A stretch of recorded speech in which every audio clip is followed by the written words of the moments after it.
Hello kids, हम लोग कक्षा 12वीं एनसीईआरटी जीव विज्ञान का दूसरा चैप्टर पढ़ रहे हैं, पुष्पी पादपों में लैंगिक प्रजनन। इसके पिछले तीसरे वीडियो में मैंने आपको पादपों में किस तरह से प्रजनन होता है, निषेचन होता है, द्विनिषेचन, ये मैंने आपको बता दिया है। अब हम निषेचन के बाद की प्रक्रियाओं के बारे में हम यहाँ पर पढ़ेंगे। तो निषेचन पश्च घटनाएं क्या क्या है, देखिए। द्विनिषेचन में आपने देखा था कि एक तो अंडाणु का निषेचन हुआ जिससे जाइगोट का निर्माण हुआ, वो आगे चल के एम्ब्रियो बनाएगा, उसका निर्माण हम देखेंगे। दूसरा, आपने जो द्वितीयक कोशिका थी जिसको केंद्रीय कोशिका भी कहते हैं, उसका आपने निषेचन कराया जिससे प्राथमिक भ्रूण कोश का निर्माण हुआ था। तो इससे आगे चल के भ्रूण कोश बनेगा। तो एम्ब्रियो का निर्माण और भ्रूण कोश का निर्माण, ये दोनों शीड के अंदर रहते हैं, बीज के अंदर रहते हैं। और बीज का निर्माण किससे होता है? वो होता है अंडक से, जो ओव्यूल है उससे। तो इन दोनों का हम यहाँ पर निर्माण किस तरह से होता है, इसको यहाँ पर पढ़ेंगे। ऊपर वर्णित किए गए दोहरे निषेचन के अनुपालन या अनुहरण में भ्रूण कोश एवं भ्रूण के विकास की अगली घटनाक्रम में बीजांड के परिपक्व होकर बीज में बदलने तथा अंडाशय को फल के रूप में विकसित होने की सभी घटनाओं को सामूहिक रूप से निषेचन पश्च घटना के नाम से जाना जाता है। तो भ्रूण का निर्माण, भ्रूण कोश का निर्माण है, फिर अंडक से यानी ओव्यूल से बीज का निर्माण और अंडाशय से फल का निर्माण, ये सारी चीजें निषेचन के बाद होने वाली घटनाएं हैं। तो यहां पर ये भ्रूण का निर्माण दिखा रहे हैं, देखिए। तो ये जो ये अंड है जो निषेचित होकर के युग्मनज बनाया हुआ है एक। अब ये युग्मनज आगे चल के एम्ब्रियो बनाएगा, भ्रूण बनाएगा। तो युग्मनज में अब कोशिका विभाजन शुरू होता है, ठीक। तो सर्वप्रथम विभाजन के दौरान दो कोशिकाएं बनती है। एक कोशिका जो है ऊपरी भाग जो यहां पर है, ये आगे चल के सस्पेंसर बनाता है। सस्पेंसर का मतलब निलंबक, जो भ्रूण को भ्रूण कोश में चिपका के रखता है, शीट के अंदर चिपका के रखता है, वो सस्पेंसर या निलंबक कहलाता है। तो उसका निर्माण ये ऊपरी वाली कोशिका करती है जिसको बेसल सेल कहते हैं। और जो एपिकल सेल है, जो ऊपरी कोशिका है, एक्चुअली ये उल्टा रहता है ना एम्ब्रियो, इसलिए ये बेसल सेल और ये एपिकल सेल होता है। तो ये जो कोशिका है ये इसमें इस भ्रूण का निर्माण कर रहा है, ये भ्रूण का, और बाकी पूरा जो सस्पेंसर है इसका निर्माण ये वाली कोशिका कर रही है। तो सस्पेंसर का निर्माण कैसे होता है, देखिए। तो ये जो ऊपरी कोशिका है यहां पर, ये विभाजन करते जाती है और एक ये इतनी लंबी सस्पेंसर बनाई हुई है निलंबक, जो सीड में उसको अटैच करके रखती है। और नीचे वाली कोशिका विभाजन करके ये एम्ब्रियो बना रही है। तो एम्ब्रियो का निर्माण कैसे होता है? कोशिकाएं विभाजन करती हैं, विभाजन करके पहले एक गोलाकार संरचना बनाते हैं, फिर ये गोलाकार संरचना जो भ्रूण का है वो एक हृदयाकार संरचना में बदल जाती है। ये थोड़ा बीच से दबनी शुरू होती है तो हृदयाकार संरचना बनती है। और ये जो हृदयाकार संरचना है ये और आगे यहां पर दब करके ये दो यहां पर ऐसे लीफ जैसे स्ट्रक्चर बना लेते हैं। यही आगे चल के दो बीज पत्र बनते हैं जिसको हम दो कोटिलिडन या बीज पत्र कहते हैं। आपने पौधे दो प्रकार के सुने हैं, एक बीजपत्री पौधा और द्विबीजपत्री पौधा। तो असल में ये नाम उसके भ्रूण के आधार पे है। भ्रूण में अगर दो बीज पत्र हैं तो वे द्विबीजपत्री कहलाते हैं, और अगर एक ही बीज पत्र होता है तो वो एक बीजपत्री कहलाता है। तो जितने चौड़ी पत्तियां वाली होती हैं वो एक बीजपत्री होती है, जितनी लंबी पत्तियां वाली होती है, चौड़ी पत्तियां वाली द्विबीजपत्री होती है और लंबी पत्तियां एक बीजपत्री वाली होते हैं। तो भ्रूण के आधार पे है। तो ये दो जो हृदयाकार भ्रूण से ये जो बन रहे हैं दो लीफ जैसे स्ट्रक्चर, यही बीज पत्र बनते हैं।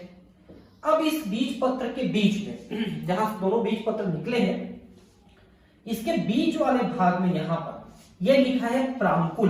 प्रांकुर का मतलब होता है जब ये एम्ब्रियो अंकुरित करेगा, भ्रूण अंकुरित करके पौधा बनाएगा, तो पौधे के दो हिस्से होते हैं, एक होता है जड़ और एक होता है तना। तने में और बहुत सारी चीजें लगी होती है। तो ये जो प्रांकुर है ऊपरी भाग है ना, तना वाला भाग बनाता है, और निचले हिस्से में यहां पर आप देखिए मूलांकुर लिखा है। यह मूलांकुर मूल यानी कि जड़ का निर्माण करता है। तो पौधे के तने का निर्माण प्रांकुर करता है और जड़ का निर्माण मूलांकुर करता है। और ये जो बीज पत्र हैं ये भ्रूण कंडीशन में पत्ती जैसा काम करते हैं और प्रारंभिक पत्ती जैसा फोटोसिंथेसिस भी करते हैं कुछ पौधों में। बाद में तना बनने के बाद उसमें पत्तियां बनती है। तो भ्रूण जो है ये शीड के अंदर रहता है। तो मान लो ये शीड है, मतलब कि बीज है, तो ये देखिए इस तरह से ये है और इसके ऊपर दो बीज चोल पाए जाते हैं जिसको अपन टेस्टा और टेगमेंट कहते हैं, जिसमें ये अटैच रहता है ऐसे, ठीक है। और ये भ्रूण है। तो भ्रूण के चारों तरफ वाला जो भाग है यही तो भ्रूण कोश होता है, जिसको आपको त्रिगुणित रूप में बनाए थे डबल फर्टिलाइजेशन के द्वारा, द्विनिषेचन के द्वारा, जिसमें 3 न्यूक्लियस फ्यूज हुए थे, संलयित हुए थे। तो वो भ्रूण कोश यहीं पर रहता है। ये भोजन का निर्माण करता है, यहाँ पर भोजन रहता है जो एम्ब्रियो को मिलता है। तो ये एम्ब्रियो के निर्माण को बता रहा है फिलहाल तो, निषेचन पश्च, ठीक है। तो निषेचन पश्च घटना एम्ब्रियो बन रहा है।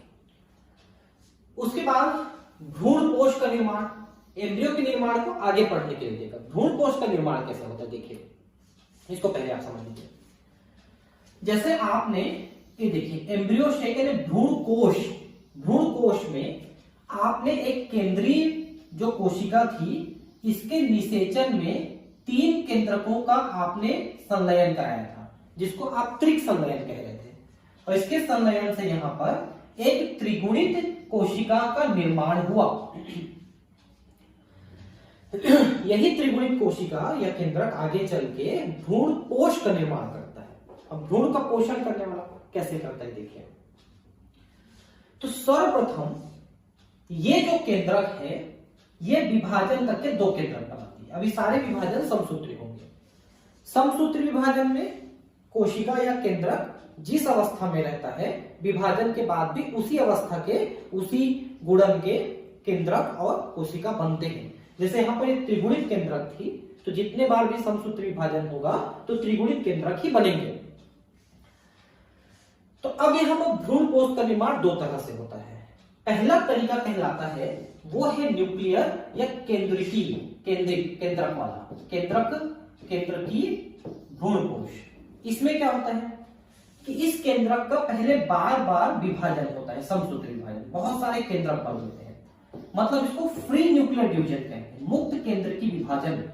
केंद्रक का ही मुक्त रूप से विभाजन हो जाता है बहुत बार। और उसके पश्चात जो है इनमें कोशिका विभाजन शुरू होता है और ये केंद्रक के चारों तरफ एक कोशिका भित्ति बन के ये कोशिकाओं में बदल जाते हैं। लेकिन जरूरी नहीं है कि सारे केंद्रक कोशिका बनाएंगे ही, ये जरूरी नहीं है। जैसे देखिए आप नारियल के बारे में जानते हैं। नारियल में शुरू में पूरा ये न्यूक्लियर विभाजन ही होता है। तो नारियल के अंदर गुदा नहीं बना रहता है, वो केवल पानी रहता है। तो पानी का मतलब क्या है, यही न्यूक्लियर विभाजन हुआ है, अभी पूरा पानी है। उसके बाद किनारे किनारे में जो केंद्रक हैं वो तो अपने चारों तरफ कोशिका भित्ति बना के कोशिका में बदल जाते हैं, लेकिन बीच वाले जो केंद्रक हैं वो अभी केंद्रक के रूप में ही रह जाते हैं। इसलिए नारियल में किनारे किनारे में जो सफेद गुदा वाला पार्ट बनता है, भाग बनता है जिसको आप खाते हो, उसमें केंद्रक के साथ कोशिका बन जाती है, इसलिए ठोस अवस्था में आ गई है। लेकिन बाकी हिस्सा अभी भी पानी है नारियल का, तो वो पानी वाला हिस्सा समझिए क्यों केंद्र की ही रह गया है, उसमें अभी कोशिका विभाजन नहीं हो पाया, इसलिए वो केंद्रक के रूप में ही रह गया।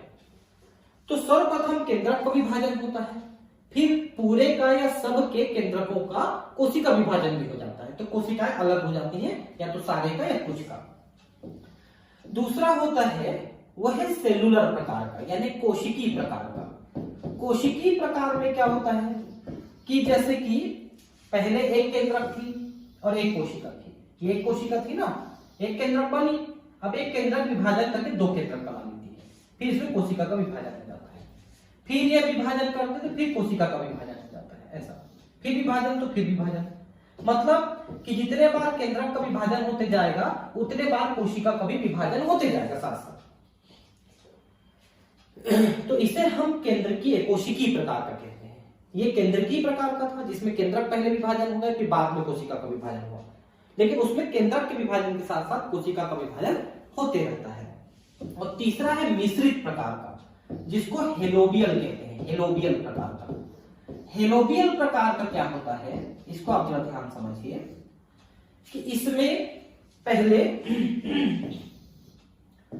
एक केंद्रक से जब दो केंद्रक बनता है तो दोनों में कोशिका विभाजन हो जाता है, दो कोशिका बन जाती है। अब ये दो कोशिका के अंदर जो केंद्रक हैं ये अब मुक्त केंद्र की विभाजन करते हैं और फिर मुक्त केंद्र की विभाजन करने के बाद फिर इनमें कोशिकाओं का विभाजन होता है। मतलब पहले केंद्रक विभाजन के साथ कोशिका का विभाजन हो जाता है, लेकिन बाद में और जो केंद्रक हैं, वो जो दो केंद्रक और कोशिकाएं हैं, उनमें मुक्त केंद्र की विभाजन होना शुरू हो जाता है। मतलब शुरू में वो सेलुलर रहता है, फिर बाद में केंद्रीय प्रकार का हो जाता है। तो तीन प्रकार से भ्रूण कोश का निर्माण हुआ। चलिए पढ़ते हैं। भ्रूण कोश का विकास भ्रूण विकास के रूप में बढ़ता है, साथ ही के साथ बढ़ता है। क्यों? क्योंकि भ्रूण को जो पोषण चाहिए विकास के समय वो भ्रूण कोश से ही मिलता है। प्राथमिक भ्रूण कोश कोशिका बार बार विभाजित होती है तथा एक त्रिगुणित भ्रूण कोश ऊतक की रचना करती है। इन ऊतकों की कोशिकाएं संरक्षित खाद्य सामग्री से पूरित होती हैं और विकासशील भ्रूण की पोषकता के लिए उपयोग किए जाते हैं। तो जब भ्रूण बन रहा है उस समय भी उसके भ्रूण कोश से ही खाना मिलता है उसको। उसके बाद वो सुप्तावस्था में आ जाता है भ्रूण कुछ समय के लिए, चाहे वो 1 दिन 2 दिन चाहे कुछ महीने के लिए। फिर जब आप उसको अंकुरित कराते हो और भ्रूण फिर से विकास चालू करता है पौधे के रूप में, तो फिर से उसी भ्रूण कोश से खाना मिलना शुरू होता है जब तक कि उसमें पत्तियां और प्रकाश संश्लेषण चालू नहीं हो जाती है। सर्वाधिक सामान्य प्रकार के प्राथमिक भ्रूण कोश केंद्रक नामक भ्रूण कोश विकास उत्तरोत्तर केंद्रकी विभाजन से गुजरकर मुक्त केंद्रकी के रूप में पैदा होता है। मतलब पहले सिर्फ केंद्रक का विभाजन। भ्रूण कोश के विकास की इस अवस्था को फ्री न्यूक्लियर एंडोस्पर्म अर्थात मुक्त केंद्र की भ्रूण कोश कहते हैं। केंद्रक का मुक्त रूप से विभाजन हो रहा है। इसके सापेक्ष ही कोशिका भित्ति रचना स्थान लेती है और भ्रूण कोश कोशिकी बन जाता है। तो पहले केंद्रकों का बहुत बार बार विभाजन होता है, फिर उनमें कोशिका भित्ति बनती है, तो वो कोशिकाओं में बदलते हैं। कोशिकीकरण से पहले मुक्त न्यूक्लियाइयों की संख्याओं में व्यापक भिन्नता होती है। एक कच्चे नारियल का पानी जिसे आप परिचित हैं और कुछ भी नहीं बल्कि मुक्त केंद्र की भ्रूण कोश होता है और इसके आसपास का सफेद गुदा कोशिकीय भ्रूण कोश होता है। मैंने बताया ना कि किनारे किनारे केंद्रक तो भ्रूण उसमें कोशिका बना लिए हैं, लेकिन बीच का भाग अभी भी द्रव के रूप में है और वही आप पानी के रूप में पीते हो। हिंदी में नारियल पानी और इंग्लिश में कोकोनट मिल्क कहते हैं। इसको पता है क्यों कहते हैं? क्योंकि वास्तव में मिल्क के जैसा पोषक पदार्थों से भरा होता है, इसलिए। बीज के परिपक्व होने से पहले भ्रूण कोश पूरी तरह से विकासशील भ्रूण जैसे मटर, मूंगफली, सेब आदि द्वारा उपभोग कर लिया जाता है या फिर परिपक्व बीज में विद्यमान रहता है, जैसे अरंडी और नारियल। अब देखिए एक चीज यहां पर समझ लीजिए, जैसे यहां पर ये भ्रूण कोश बन रहा है, साथ में ये यहां पर एम्ब्रियो बना, ये एम्ब्रियो बना भ्रूण। तो अब ये जो बीज बनेगा यहां पर दो प्रकार का बीज बनेगा। पहला बीज ये होगा कि भ्रूण कोश रहता है और ये एम्ब्रियो रहता है। इसको अपन एंडोस्पर्मिक या भ्रूण कोशी बीज कहते हैं, जिसमें भ्रूण कोश रहता है। लेकिन कुछ पौधों में विशेषता है कि ये जो पोषक पदार्थ है उसको ये एम्ब्रियो अवशोषित करके अपने ये दो बीज पत्रों के अंदर भर लेते हैं। तो ये तो अवशोषित हो जाता है भ्रूण कोश और बीज पत्र ऐसे बढ़ जाते हैं। तो मतलब वो खाना बीज पत्र के अंदर घुस जाता है, आप ये कह सकते हैं। तो भ्रूण कोश तो खत्म हो जाता है लेकिन बीज पत्र बड़े हो जाते हैं और उसी में सारा भोजन भर जाता है। तो ऐसे में भ्रूण कोश नहीं है, तो उसे अभ्रूण कोशी या नॉन एंडोस्पर्मिक कहते हैं, क्योंकि एंडोस्पर्म का मतलब ही होता है भ्रूण कोश। तो किसमें नहीं है जो अवशोषित कर लेते हैं? उसमें मटर, मूंगफली, सेब है। और किसमें है जो अवशोषित नहीं करते हैं? अरंडी और नारियल है।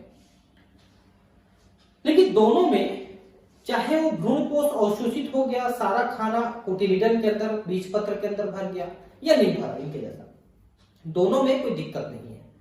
क्योंकि जब भ्रूण विकसित होकर पादप बनाएगा उस समय वही खाना चाहे अंदर भरा हो या बाहर हो, वही खाना उपयोग होता है भ्रूण के द्वारा। यदि अरंडी, मटर से मूंगफली आदि के बीज या नारियल के फल को खोलें और प्रत्येक में भ्रूण कोष को देखें और पता करें क्या भ्रूण कोष अनाजों गेहूं, चावल, मक्का में विद्यमान है, तो यस, इनमें विद्यमान है। जैसे कि ये अनाज है गेहूं, चावल, उसमें एक तो जो भ्रूण है वो एक बीजपत्री है, इस टाइप का भ्रूण बना रहता है। द्विबीजपत्री में यहाँ भी रहता है, लेकिन यहाँ पर एक बीजपत्री है। तो ऐसा भ्रूण जो है एक बीजपत्र के अंदर भरा है, मतलब भ्रूण है, एक बीजपत्री भ्रूण है, ठीक। और भ्रूण कोष इसमें भरा हुआ है, ऐसा भ्रूण कोष भरा हुआ है। इसमें एक और विशेषता बताता हूं मैं आपको,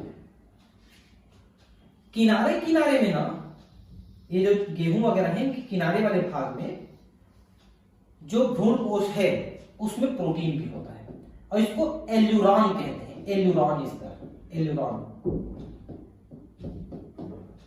ठीक। अब है भ्रूण। भ्रूण कोष या कुटी के बीजांड द्वारी सिरे पर विकसित होता है। तो जहां पर पहले बीजांड द्वार था अंडक में, आपको ध्यान होगा, जिससे पॉलन ट्यूब जो है, पॉलन का पराग की नलिका घुसी थी, वहीं पर अभी भी छिद्र रहता है, यहां पर छिद्र रहता है अभी भी, बीच में भी छिद्र रह जाता है। तो उसी सिरे पर भ्रूण का निर्माण होगा, क्योंकि वहीं से पानी एंटर करेगा जब आप भ्रूण का अंकुरण कराना चाहोगे, बीज का अंकुरण कराना चाहोगे। जहां पर युग्मनज स्थित होता है, अधिकतर युग्मनज तब विभाजित होते हैं जब कुछ भ्रूण कोष का निर्माण हो चुका रहता है, ठीक है, कुछ हद तक भ्रूण कोष का निर्माण हो जाता है, तब भ्रूण का निर्माण होता है, क्योंकि भ्रूण कोष से खाना मिलता है। ये वाला संरचना मैं आपको पहले बता दूं, ये दो प्रकार के भ्रूण हैं, एक है द्विबीजपत्री भ्रूण और एक है एक बीजपत्री भ्रूण। द्विबीजपत्री भ्रूण के बारे में भी हम बात किए थे कि इसमें दो बीजपत्र हैं, ये देखिए दो बीजपत्र हैं, और यहां पर है प्रांकुर, जिसको अपन प्लुमुल भी कहते हैं, इससे तने का निर्माण हुआ, मैंने बताया आपको, पौधे का तना इससे बनता है, ठीक है। उसके बाद यहां पर है मूलांकुर, जिसको रेडिकल कहते हैं, इससे जड़ का निर्माण होगा, ठीक। और ये मूलांकुर के ऊपर एक मूल गोप पाया जाता है, यहां पर मूल गोप, कोलियोराइजा कहते हैं इसको, और यही आगे चल के जड़ में सिरे में कैप जैसा बनाते हैं, उसको भी मूल गोप ही कहते हैं, ठीक। बीज पत्राधार का मतलब है कि ये भ्रूण का मुख्य हिस्सा है, ये वाला हिस्सा, ठीक है, भ्रूण का मुख्य हिस्सा। ये दो बीजपत्री, जिसमें दो बीजपत्र है, एक और एक, दो। अब यहां पर देखिए एक बीजपत्री पौधा, एक भ्रूण, इसमें ये वाला जो दिख रहा है हाथ जैसा, जैसे एक मेढक एक हाथ उठा के खड़ा है टाइप का दिख रहा है, ये एक हाथ जैसा बना हुआ है जिसको स्क्यूटेलम लिखा है, यही एक यही एक जो है बीजपत्र है, कोटिलिडन है। और दूसरा बीजपत्र यहां पर एक छोटा सा दिख रहा है जिसको अधिकोरक कह रहा है, ये वो दूसरा बीजपत्र है जो इसमें अविकसित रूप में रहेगा, इससे एक ही बीजपत्र बना। इसमें भी देखिए एक प्ररोह शीर्ष है जिसको हम यहां पर प्रांकुर कह रहे हैं, जिससे तना बनता है, और एक यहां पर मूलांकुर है, जो यहां पर भी मूलांकुर है, जिससे जड़ बनता है ना। लेकिन अब इसमें एक अंतर समझिए कि ये जो प्रांकुर या प्ररोह शीर्ष है, इसके ऊपर एक ऐसे कैप जैसा लगा हुआ है, देखिए कैप जैसा, इसको प्रांकुर चोल कहते हैं, और मूलांकुर के ऊपर भी एक कैप जैसा लगा हुआ है, इसको मूलांकुर कोप कहते हैं, मूलांकुर चोल कहते हैं, जो उसको कवर किया हुआ है, ठीक है। तो दो प्रकार के यहां पर और चीजें देखने को मिली, प्रांकुर के या प्ररोह शीर्ष के ऊपर प्रांकुर चोल और मूलांकुर के ऊपर मूलांकुर चोल। मूल गोप भी यहां पर है, आप देख सकते हैं, लेकिन मूलांकुर चोल इसके ऊपर और है, ये मूलांकुर चोल है। दो चीजें और देखने को जो कवर करता है, बाकी चीजें लगभग सेम है। और जब इनका विकास होता है तो एक चीज और समझ लीजिए विकास के समय, कि ये जो आप भ्रूण देख रहे हो ना, ये द्विबीजपत्र का भ्रूण है, इसमें आप ये निलंबक को देखिए, ये निलंबक कितना बड़ा है, कई कोशिकाओं का बना है द्विबीजपत्र में, लेकिन एक बीजपत्री में ये जो निलंबक है केवल एक ही कोशिका का बना होता है, थोड़ा बड़े कोशिका का, एक ही कोशिका का बना होता है, इतना लंबा नहीं होता एक बीजपत्र में, ठीक है, तो एक बीजपत्र द्विबीजपत्री भ्रूण में आप अंतर समझ गए होंगे, है ना। ये एक बीजपत्र वाला जो ध्यान समझेंगे, इनको इंग्लिश में बता दूं क्या?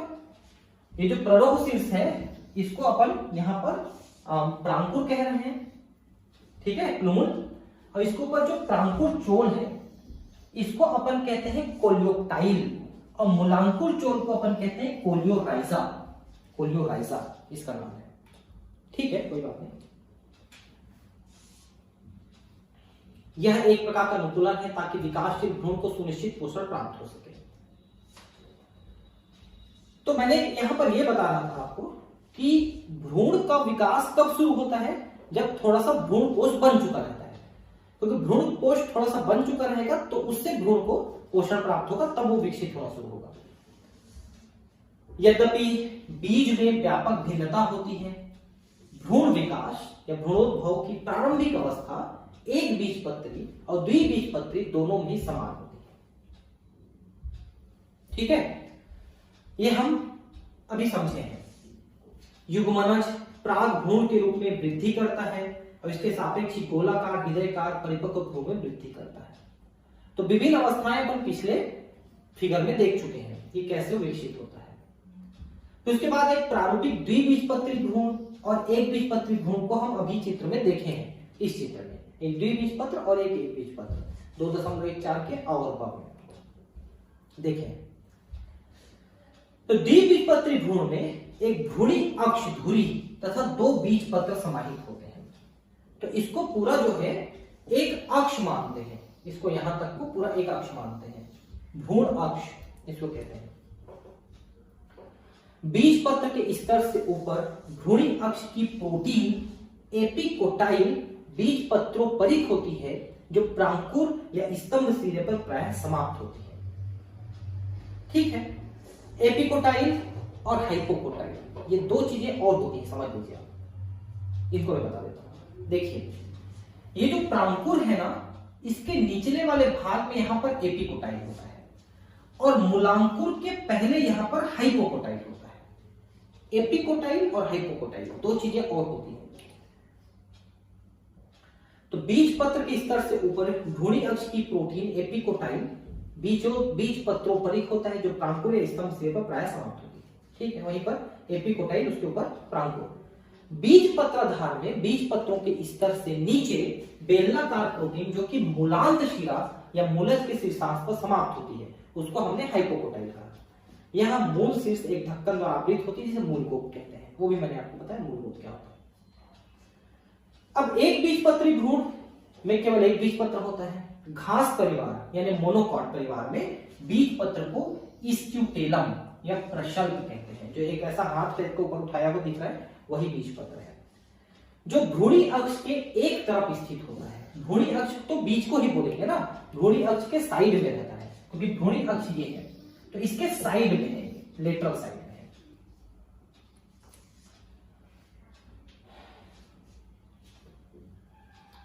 इसके निचले सिरे पर भ्रूणी अक्ष में गोलाकार और मूल आवरण एक बिना विभेदित परत से आवृत होती है, जिसे कोलियोराइजा मूलांकुर चोल कहते हैं। तो मैंने नीचे में आपको बताया मूलांकुर के ऊपर एक आवरण है जिसको मूलांकुर चोल या कोलियोराइजा कहते हैं। स्क्यूटेलम के जुड़ाव के स्तर के ऊपर भ्रूणी अक्ष के भाग को बीज पत्रोपरिक कहते हैं। बीज पत्रोपरिक में प्ररव शीर्ष तथा कुछ आदिकालिक आद्य पर्ण होते हैं, जो एक खोखला पर्णी संरचना को घेरते हैं, जिसको प्रांकुर चोल कहते हैं। यह मैंने आपको बताया कि प्रांकुर के ऊपर एक कवर जैसा लगा हुआ है जिसको कोलियोक्टाइल कहते हैं, प्रांकुर चोल। तो ये क्या होता है? आदिकालिक पर्ण, मतलब एक प्रकार से शुरू में बना हो पत्ती है, जो प्रांकुर चोल कहलाता है। जल में कुछ बीजों, गेहूं, मक्का, मटर, चना, मूंगफली को रात भर पानी में भिगोएं। इसके बाद बीजों को छीलें, खोलें, भ्रूण और बीज के विभिन्न भागों का अवलोकन करें। तो क्या दिखेगा आपको? तो आपको यह दिखेगा कि उसके अंदर पानी भरा है और भ्रूण पोष का अब पाचन शुरू हो गया है और भ्रूण में विकास शुरू हो चुका है। ये देखेंगे आप, उसमें कोशिका विभाजन होते हुए देखेंगे आप। अब हम बात करेंगे बीज